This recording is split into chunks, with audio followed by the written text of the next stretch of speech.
نحمد وسلم علی رسول الکریم اما بعد فاعوذ باللہ من الشیطان الرجیم بسم اللہ الرحمن الرحیم۔ پیغام حسین عام کرو۔ حضرت، ہم نے اولیاء اعظام کا کردار صرف اور صرف کرامات تک ہی محدود کر دیا۔ آپ کی اصل زندگی جس کے برعکس اللہ رب العزت نے آپ کو یہ مقام و مرتبہ عطا کیا، ہم وہ سب بھلا چکے۔ کچھ خطائیں ہماری بھی، کچھ غلطیاں ہماری بھی، اور غیروں نے تو پھر اس کا بھرپور فائدہ اٹھایا۔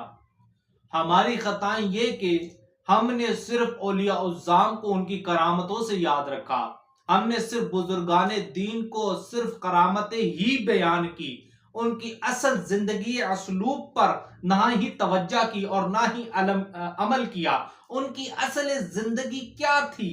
قرآن، احادیث، رستہ عمل، شریعت، اور بعض اوقات ہم شریعت و تصوف کو ایک الگ الگ رستے پر چلا دیتے ہیں۔ حضرات ذی قدر، نہ تو شریعت تصوف سے الگ ہے اور نہ ہی تصوف شریعت سے الگ ہے، یہ ایک ہی ہم راہی ہیں۔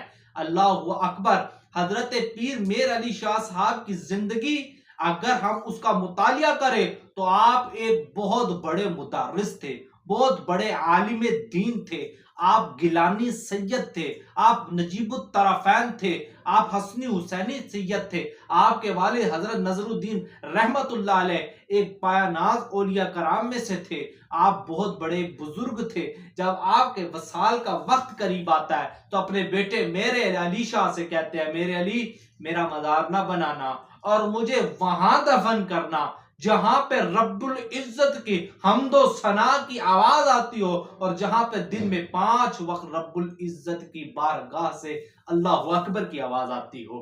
تو حضرت مہر علی شاہ نے اپنے والد کے فرمان کے مطابق مسجد کے ساتھ آپ کو مدفون فرمایا۔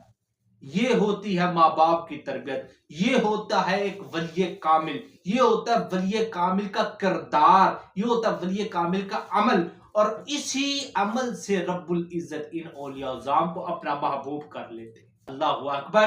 یہ کوئی بابا کام نہیں کر سکتا۔ ہم نے صرف لفظ بابا دے کر بزرگان دین کی ہستی کو ملیہ میٹ کر دیا۔ آج کل اس پر تبصرۂ مذاق اڑاتے ہیں ہم نے ہستیوں کی عظیم ہستیوں کو دبا کے رکھ دیا، ان کی کردار کشی کر دی۔ عظیم بزرگان دین کی ہستیاں وہ ہیں جو علم اور مرجع منبع خلائق ہوتی ہیں، جو درس و حدیث کی ایک مرکز ہوتی ہیں، جو دین راہ کی طرف لاتے ہیں، جو اسلام کی طرف لاتے ہیں، جو غیروں کو بھی کھینچ کی طرف لاتے ہیں۔ اور آج کے دور کے فتنے جو اسلام پر بھی لوگ ہیں ان کو اسلام سے بھی ہٹا دیتے ہیں، ان کو کہتے ہیں فلاں نے فلاں غلطی کر دی، فلاں نے فلاں غلطی کر دی، بابے اور مزاروں کا یہ تقارب ہو گیا۔ عزیزان من، اگر بزرگان کی تعلیمات یہ ہو جو آج کے دور میں دی جا رہی ہو تو ہرگز ان کی تعلیمات اور ان کو مت مانیے، ہم بھی نہیں کہتے۔ لیکن عزیزان من، آپ اپنے دل سے پوچھئے اور غداری نہ کیجئے، بزرگان دین کی یہ تعلیمات نہیں تھی، انہوں نے اسلوب پڑھائے، انہوں نے دین کا کام کیا۔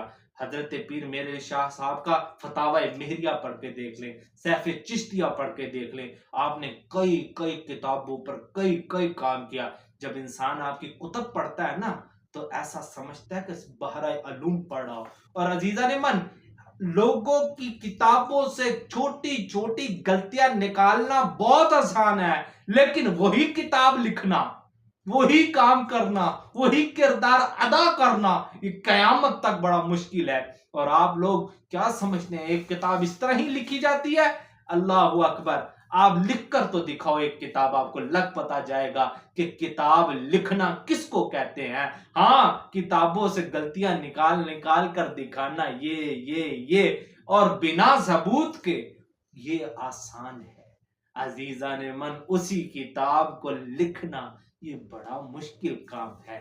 اس لیے بزرگان دین کی اصل زندگی کو پڑھیے، ان کے کردار کو پڑھیے۔ میری گزارش یہ ہے کہ ہم کرامات پر زور نہ دیں، ان کی تعلیمات پر زور دیں۔